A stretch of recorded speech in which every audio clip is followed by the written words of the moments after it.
ვინ არის თქვენთვის მისაბაძი ადამიანი და რატომ არის ის ასეთი განსაკუთრებული თქვენთვის? ღმერთმა დაგვიფაროს, რომ ესეთი ადამიანები არ არსებობდნენ. ამ ქვეყნად სიკეთე, სიდია და ყოველთვის არის.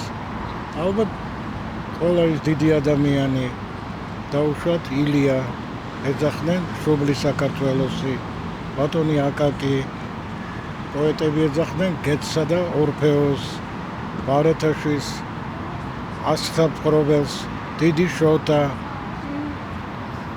ჩვეულებრივი მოკვდავი ადამიანებს კიდევ ალბათ არა აქვთ იმდენი უნარი, რომ ყველასათვის საყვარელი და კარგი იყვნენ და რა ვიცი, დიდ სიკეთეს ვეღარ ვხედავ. იცით რა არის ყველაზე დიდი უბედურება ადამიანში?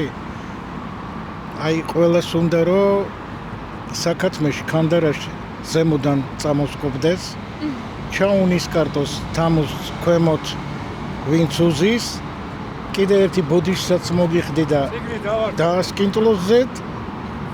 აი ესე არის ადამიანის ბუნება შექმნილი და იმიტომ ვართ აი ესე ცუდ დღეში, რომ დავკარგეთ პატივისცემის გრძნობა, თანადგომა, სიყვარული და ყველაფერი იკარგება.